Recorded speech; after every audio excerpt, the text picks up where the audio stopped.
यहाँ दोस्तों बताना चाहूंगा the basis of technical analysis, यहाँ इसके बेसिस बताना चाहूंगा, जो कि फर्स्ट है price discount everything. Price discount everything का मतलब ये होता है कि मार्केट में जितनी भी न्यूज़ होती है वो कहीं ना कहीं डिस्काउंटेड होती है, उसका इम्पैक्ट उस स्टॉक्स में आता है। एग्जांपल के तौर पे अगर मैं बोलूँ कि कहीं बॉम्ब ब्लास्ट हुआ तो इसका इम्पैक्ट भी मार्केट में आएगा, कोई गवर्नमेंट चेंज हुई तो इसका इम्पैक्ट भी स्टॉक मार्केट में आएगा, कोई भी न्यूज़ आया जैसे मान लो किसी पावर प्लांट में आग लगी या किसी का रिजल्ट अच्छा आया तो उसका इम्पैक्ट भी उसके पर्टिकुलर स्टॉक्स में देखने को मिलेगा। तो दोस्तों इसमें कहा जाता है कि प्राइस डिस्काउंट एवरीथिंग, यानी कि मार्केट में जितनी भी न्यूज़ होती है वो कहीं ना कहीं क्या होती है, डिस्काउंटेड होती है और उसका इंपैक्ट उससे रिलेटेड स्टॉक्स में देखने को मिलता है, उसके रिलेटेड स्टॉक के प्राइस में देखने को मिलता है। एग्जांपल के तौर पे कोई भी न्यूज़ आती है किसी स्टॉक के ऊपर, वो फंडामेंटल न्यूज़ हो सकती है, और वो फंडामेंटल न्यूज़ जब भी किसी स्टॉक पे आया तो उसके प्राइस में क्या होगा, कुछ ना कुछ चेंजेस देखने को मिलेंगे। तो यहाँ पे बोला जाता है कि मार्केट में जितनी भी न्यूज़ होती है वो कहीं ना कहीं डिस्काउंटेड होती है, वो किसी भी तरीके की ली जा सकती है। एग्जांपल के तौर पे कोई गवर्नमेंट चेंज हुई, कोई बजट आया, इसके अलावा आरबीआई की मीटिंग होती है, जो इंटरेस्ट रेट में जो भी चेंजेस होते हैं उसका इम्पैक्ट उसके रिलेटेड पर्टिकुलर स्टॉक्स में देखने को मिलता है। और इसके अलावा भी इंडिविजुअल किसी स्टॉक में जो भी न्यूज़ आती है, कोई डेटा अच्छा आया कोई बुरा आया, तो उसका इम्पैक्ट भी उसके रिलेटेड स्टॉक्स में उसके स्टॉक्स में देखने को मिलता है। यहाँ पे बताया गया कि price movement are not totally random. इसका मतलब यह है कि मार्केट में जो भी मूवमेंट होती है प्राइस की, यानी कि जो भी ट्रेंड होता है वो कभी भी चेंज हो सकता है। इसका मतलब है कि कोई अप ट्रेंड में चल रहा है तो वो डाउन ट्रेंड में कन्वर्ट हो सकता है, कोई डाउन ट्रेंड में चल रहा है वो अप ट्रेंड में कन्वर्ट हो सकता है। बट हमें कब खरीदना है कब बेचना है इसके बारे में मैं दोस्तों आगे बताऊंगा। इसके अलावा कई चीज़ें हैं जो इंपॉर्टेंट चीज़ें हैं वो मैं आपको कवर करता जाऊंगा। जो काम की चीज़ें हैं जैसे कि strength of technical analysis, the market discount everything, market में जितनी भी न्यूज़ है वो डिस्काउंटेड होती हैं। Price moves in trend, market में जो भी प्राइस है वो ट्रेंड में चलते हैं, चाहे वो अप ट्रेंड हो, चाहे वो डाउन ट्रेंड हो, चाहे वो साइडवेज ट्रेंड हो। बट जब वो ट्रेंड रिवर्स होगा तब आपको पता होना चाहिए कि मुझे कब खरीदना और कब बेचना, जो मैं आपको आगे बताऊंगा। History tends to repeat itself, यानी कि इतिहास हमेशा दोहराए जाते हैं। बट दोस्तों अब मैं बताना चाहूंगा इसमें भी कुछ लिमिटेशंस हैं। इतिहास जो दोहराए जाते थे वो अब नहीं दोहराए जा रहे, उसमें कुछ चेंजेस आ चुके हैं। तो दोस्तों वो चेंजेस को भी हमें समझना है, इसलिए मैं आपको क्या करूंगा, जो भी टेक्निकल एनालिसिस कराऊंगा, जो भी कोर्स में मैं आपको चीज़ें बताऊंगा वो बिल्कुल एडवांस होगी, वो बिगनर लेवल से लेकर एडवांस लेवल तक होंगी। बहुत सारी स्ट्रेटेजीज होंगी और वो स्ट्रेटेजीज बेसिकली मैं आपको जो भी स्ट्रेटेजीज कराऊंगा वो बेसिकली आपको जो भी कराऊंगा चार्ट पे बताऊंगा, तो उसकी बैक टेस्टिंग वगैरह सारी चीज़ें कराऊंगा। तो ये जो पॉइंट है history trend to repeat itself, यानी कि इतिहास दोहराया जाता है, पहले दोहराए जाते थे दोस्तों, अब उसमें कुछ चेंजेस आ चुके हैं, लिमिटेशन आ चुकी हैं, वो लिमिटेशन भी मैं आपको इस कोर्स के दौरान बताऊंगा।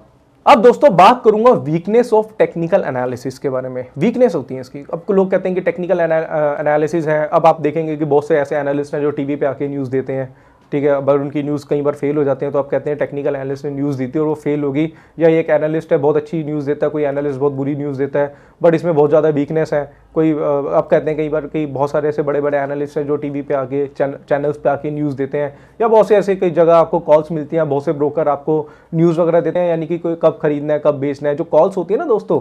बट उस कॉल्स में आप देखते हैं कि कई बार वो फेल हो जाती है, वो बहुत वीकनेस है उसमें। बट वो वीकनेस क्या है उसके बारे में मैं बात करना चाहता हूँ। पहली वीकनेस है टू लेट, बहुत ज़्यादा लेट हो जाते हैं लोग, बहुत लेट हो जाते हैं कि अब देखो स्टॉक था वो 300 से बड़ा बट इन्होंने जो कॉल दी 305 पे दी, अब बहुत लेट हो गया, आपको पहले देनी चाहिए थी।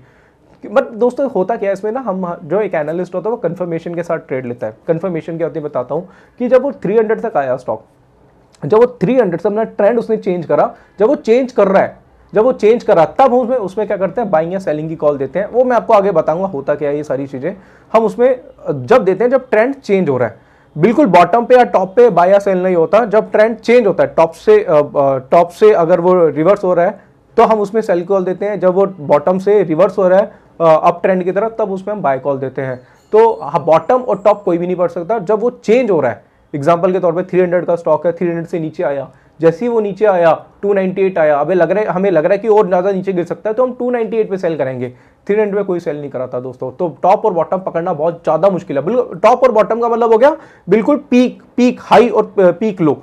तो वो पीक हाई और पीक लो बेसिकली टेक्निकल एनालिसिस नहीं बताता। टेक्निकल एनालिसिस तब बताता है जब वो ट्रेंड हमेशा चेंज हो रहा होता है।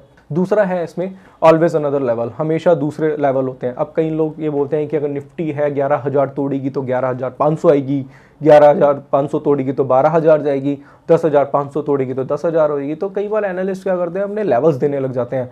ये एक लेवल बाय करेगा तो दूसरा लेवल आएगा, दूसरा लेवल बाय करेगा तो तीसरा लेवल आएगा। तो दोस्तों यहाँ पे मैं बताना चाहूँगा दोस्तों, अब ये जो मैं आपको टेक्निकल एनालिसिस कराऊंगा इसमें किसी भी तरीके के लेवल्स की बात नहीं होगी। मैं आपको वो बताऊंगा जो एक्चुअलिटी है, जो रियलिटी है, वही मैं आपको बताना चाहूँगा यहाँ पे। तो लेवल्स वगैरह की बात ना सिर्फ अपना उल्लू साधने के लिए की जाती है। क्या होता है, बहुत से एनालिस्ट हैं और वो टेक्निकल एनालिसिस का यूज़ बेसिकली कैलकुलेशन बेसिस पे करते हैं। कैलकुलेशन क्या होती है मैं बताना चाहूँगा दोस्तों आपको कि कैलकुलेशन मार्केट में काम नहीं करती, 2 और 2 4 मार्केट में नहीं होता। मार्केट बेसिकली साइकोलॉजी और डिमांड सप्लाई से चलती है। तो डिमांड सप्लाई साइकोलॉजी को मैं यहाँ पे आपको बताना चाहूँगा कि डिमांड सप्लाई और साइकोलॉजी को यूज़ करके किस तरीके से आप टेक्निकल एनालिसिस का यूज़ कर सकते हैं। तो मार्केट में किसी भी लेवल्स का वेट मत करिए, लेवल वगैरह तो सब बनते रहते हैं, टूटते रहते हैं। तो मैं आपको उस तरीके की टेक्निकल नहीं सिखाऊंगा जहाँ पे आप लेवलों की बातें करें। आप बात वो करेंगे कब खरीदना है, कब बेचना है, क्या स्टॉप लॉस होगा और क्या टारगेट होगा। आप रियलिटी बात करेंगे, ना कि कुछ लेवल्स की। ट्रेडर्स के रूमर्स भी होते हैं, अगर इसके बारे में बात करूंगा तो ये भी कोई पॉइंट बनता नहीं है। तो 2 वीकनेस ज़्यादा हैं, टू लेट और always another level. Too late का मतलब हो गया कि कोई पीक नहीं पकड़ सकता मार्केट का, जब ट्रेंड चेंज हो रहा है तब अपना ट्रेड आप बना सकते हैं।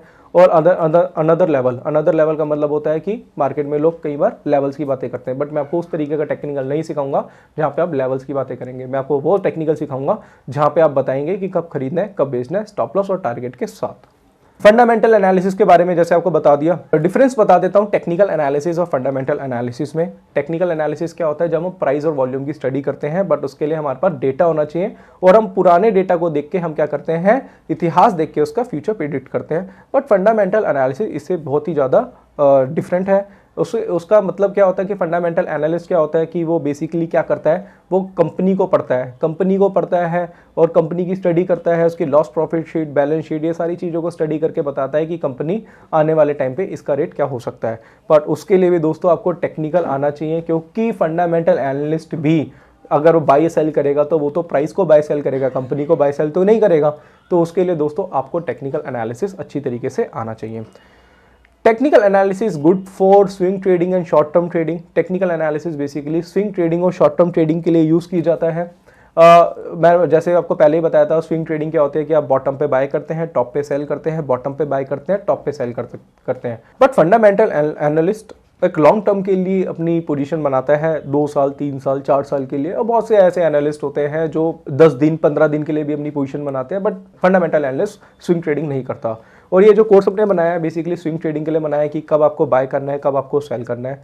तो उसके लिए आपको टेक्निकल एनालिसिस अच्छी तरीके से आना चाहिए। Technical analysis easy process to generate a call by the help of different time frame. बताना चाहूँगा दोस्तों, यहाँ डिफरेंट टाइम फ्रेम का भी यूज़ करते हैं। कोई 5 मिनट के चार्ट पे काम करता है, कोई 15 मिनट के चार्ट पे काम करता है। एग्जाम्पल के तौर पे आप इंट्राडे ट्रेडर है, तो आप क्या करना चाहेंगे, आप 5 मिनट, 10 मिनट, 15 मिनट का यूज़ करना चाहेंगे चार्ट का, यानी कि छोटे टाइम फ्रेम का यूज़ करके आप इंट्राडे में ही अपनी पोजीशन एग्जिट और एंटर कर सके।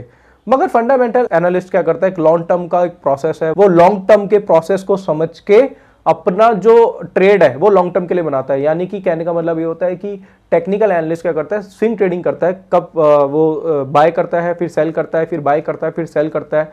वो इंट्राडे के लिए भी हो सकता है, वो 2-4 दिन के लिए होल्डिंग भी हो सकती है। बट फंडामेंटल एनालिस्ट जो होता है वो बेसिकली लॉन्ग टर्म के लिए करता है, 1 साल, 2 साल, 3 साल, 4 साल। आपको पता है दोस्तों, फंडामेंटल बेसिकली क्या होता है कि कंपनी के फंडामेंटल कभी भी चेंज हो जाते हैं। कंपनी के फंडामेंटल चेंज हुए और उसके बाद क्या हुआ दोस्तों, आपका स्टॉक नीचे। ऐसे बहुत सारे स्टॉक हैं, बताना चाहूँगा टाटा मोटर है और आप DHFL देख सकते हैं। एक ही दिन में फंडामेंटल खराब हुआ और वो स्टॉक 600 रुपये से 200 रुपये आ गया। तो दोस्तों फंडामेंटल कभी भी खराब हो सकते हैं। तो टेक्निकल एनालिस्ट, अगर आप टेक्निकली बेसिस पे अगर कोई ट्रेड बनाते हैं तो एटलीस्ट आपके पास स्टॉप लॉस तो होता, बट फंडामेंटल एनालिसिस में कोई भी स्टॉप लॉस नहीं होता।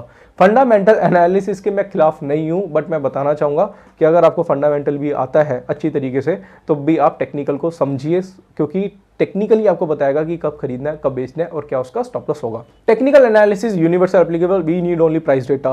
Fundamental analysis industry company specific.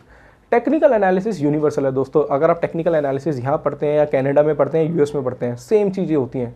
But fundamental analysis basically कंपनियों इंडस्ट्री की स्पेसिफिक है। हर जगह हर कंट्री के फंडामेंटल अलग होते हैं, हर स्टॉक के फंडामेंटल अलग होते हैं, बट टेक्निकल एक ही जैसा है। बट दोस्तों एक चीज़ और बताना चाहूँगा, कई लोग क्या करते हैं कि बेसिक टेक्निकल सिखाते हैं, बट मैं आपको एडवांस सिखाऊंगा। जो अभी मैंने शुरुआत करी है वो बेसिकली पीपीटी वगैरह से करी है, बट आने वाले टाइम पे मैं क्या करूँगा, आपको एडवांस तरीके से सिखाऊंगा। तो मैं आपको वो चीज़ें सिखाऊंगा जो आपको किसी बुक में नहीं मिलेगी, किसी वीडियो में नहीं मिलेगी, या किसी सेमिनार में नहीं मिलेगी। वो बेसिकली मेरा खुद का 10 साल की मेहनत है जो मैंने खुद से सीखी है, और उसकी एक्यूरेसी 70 से 80% है। तो टेक्निकल एनालिसिस यूनिवर्सल होने के बावजूद भी मैं आपको कुछ ऐसी चीज़ें सिखाऊंगा जो आपको ही आएंगी, और उस स्ट्रेटेजी का मैं आपको बैक टेस्टिंग भी कराऊंगा, और आपको ये भी बताऊंगा कि उसका सक्सेस रेट क्या हो सकता है। टेक्निकल एनालिसिस 80% साइकोलॉजिकल और 20% लॉजिकल। और फंडामेंटल एनालिसिस क्या होता है, सिर्फ 80% लॉजिक होता है और 20% साइकोलॉजी होती है। दोनों बहुत ही अलग है। तो इसके बारे में एक चीज़ बताना चाहता हूँ मैं आपको कि टेक्निकल एनालिसिस इस 80% साइकोलॉजिकल और 20% ही लॉजिक होता है। उसमें साइकोलॉजिकल क्या होता है दोस्तों, अब होता क्या कि अगर मान लो कि मार्केट में कोई न्यूज़ आई कि ये स्टॉक यहाँ से बढ़ सकता है, और सब लोग उसमें बाइंग करेंगे। अब सब लोग बाइंग कर रहे हैं, सब लॉजिकली चल रहे हैं, सब लोग लॉजिकल चल रहे हैं। अब सब डिमांड क्रिएट कर रहे हैं, और सब डिमांड क्रिएट कर रहे हैं, तो कोई ना कोई तो सप्लाई क्रिएट करेगा। वो सप्लाई क्रिएट करने वाला अनलॉजिकल चल रहा है और आप लॉजिकल चल रहे हैं। तो आपने कई बार देखा होगा कि अच्छे डेटा आने के बाद भी स्टॉक गिर जाते हैं, बुरे डेटा आने के बाद भी स्टॉक वहाँ से बढ़ जाते हैं। उसका रीज़न क्या होता है कि हम जो जनता होते हैं हम लॉजिकल चलते हैं। और कोई एक ऐसा आदमी है, जो मैं आपको आगे बताऊंगा इसके बारे में दोस्तों, कोई एक ऐसा आदमी है, कोई ऐसे स्मार्ट लोग हैं जो हमसे अलग अपना ट्रेड बना के अपना बेनिफिट करते हैं। तो उसके बारे में भी मैं आपको आगे बताऊंगा। अभी सिर्फ ये बताना चाहूँगा कि टेक्निकल एनालिसिस 80% साइकोलॉजिकल होता है, और मार्केट 100% साइकोलॉजिकल चलती है दोस्तों। बताऊंगा आपको मैं। दोस्तों बताना चाहूँगा कि टेक्निकल एनालिसिस अगर आप सीखते हैं तो आपको साइकोलॉजी को भी सीखना पड़ेगा। साइकोलॉजी बहुत ज़रूरी है दोस्तों। साइकोलॉजी पे ही मार्केट चल रहा है। लॉजिक तो ठीक है, लॉजिक तो हर कोई यूज़ कर रहा है, हर आदमी पढ़ा लिखा है मार्केट में, हर कोई लॉजिकल चल रहा है, बट उसको नुकसान हो रहा है। क्यों नुकसान हो रहा है? क्योंकि वो सिर्फ लॉजिक यूज़ कर रहा है, वो साइकोलॉजी तो यूज़ नहीं कर रहा। तो दोस्तों इस टेक्निकल एनालिसिस के प्रोग्राम में, इस टेक्निकल एनालिसिस के ऑनलाइन कोर्स में आपको बताऊंगा कि किस तरीके से साइकोलॉजी आपकी हेल्प कर सकती है। तो एक्चुअल में जो मैं टेक्निकल एनालिसिस कराऊंगा वो बेसिकली साइकोलॉजी है। साइकोलॉजी है, डिमांड सप्लाई है, प्राइस एक्शन है, वॉल्यूम को किस तरीके से स्टडी करनी है। एक्चुअल में आपको पता चलेगा कि टेक्निकल एनालिसिस होता क्या है, बट फंडामेंटल एनालिसिस में सिर्फ लॉजिक है, और लॉजिक होने के बावजूद भी कई लोगों को उसमें नुकसान हो जाता है।